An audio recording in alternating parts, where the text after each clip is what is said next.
What you doing, man? Good, what's going on? Hello everybody, my name is Bruce Walker. I'm a senior here at East Carolina University. My major is BSIT, that's Bachelor's in Industrial Technology. I'm standing outside of Menden Hall. Now this is the facility where student government as well as eateries and other recreational activities are located. This week, however, we have some visiting dignitaries, Buddhist monks who are here from Tibet, and they're creating inside a sand mandala. And we're going to go take a look at that so that we can start to understand and appreciate their cultural diversity.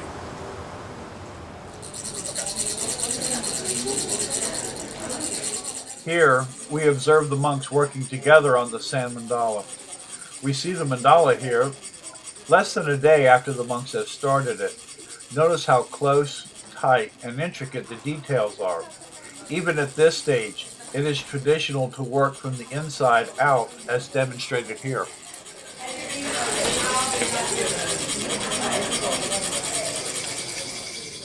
Much as an artist who works with oil and canvas, these monks use colored sand and a tabletop to create their work of art.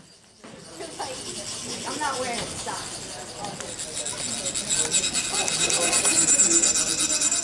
See the monks working diligently on the Sand Mandala as His Holiness, the Dalai Lama, looks on from a framed picture. Though the work is tedious, the monks are actually meditating and reciting mantras while they work on it.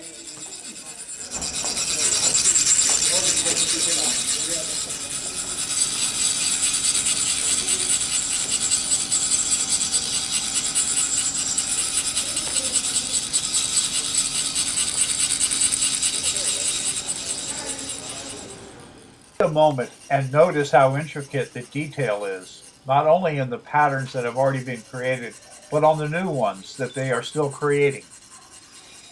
That's just amazing, absolutely. And the level of detail is just totally... Oh, the camera can't do it justice. No, There's it one. cannot. Mm-hmm. It cannot. It's amazing.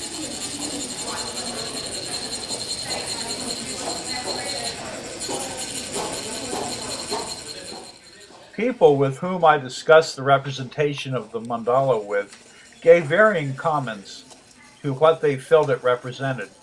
What I myself have taken away from witnessing the monks working on the mandala was how it expressed so well how we are in Western culture. Do we not spend so much of our time in pursuit of things we believe would bring us happiness? Such things as family, education, jobs, children, and personal possessions. We will find true happiness in our lives through any of these? Seldom, if ever. Instead, what we learn is that happiness is much like a fish we try to catch in a shallow stream. We can grasp it only for a few seconds before it slips away.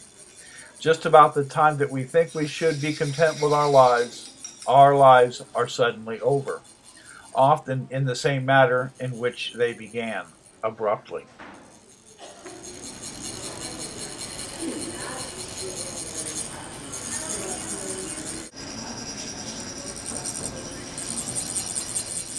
As the camera pans back, take a moment to admire the intricate work and attention to detail in this project.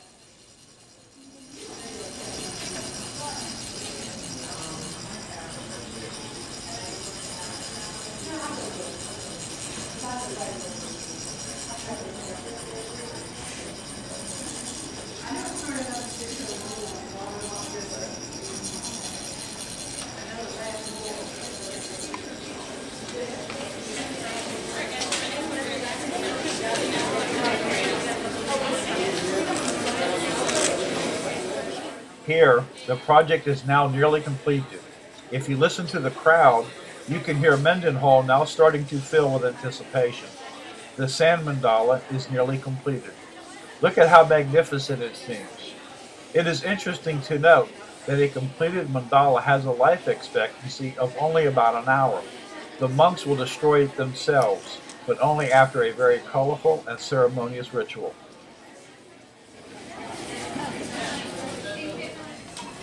Beautiful intervention by both Eric And without taking much time, I would like to start the ceremony. And welcome to the ceremony of Mandala closing function. This is a very important ritual, especially in Buddhist town. It's considered a very important lesson and teaching for our life. Why? Because in our life, we always expect and see that life should be always concrete and always should be same like what we think and what we wish and what we want. But in reality, things can change. It is generally speaking, it's a nature, law of nature. In Buddhist we say it's a cause and effect. So definitely going to change, and everything going to take its turn, and everything has its own expiry date. So this metaphor is trying to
Just as it is created, now too it is destroyed.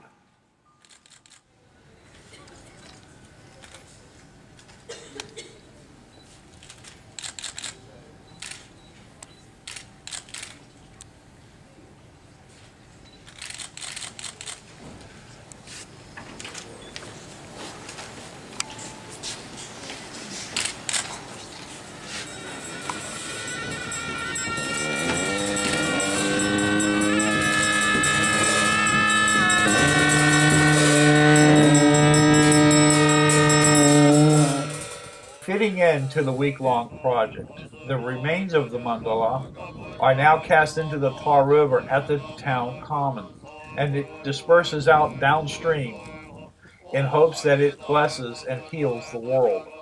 Just as all rivers flow to the sea and therefore are all connected, humans too are all connected by a common desire to be happy. Oh,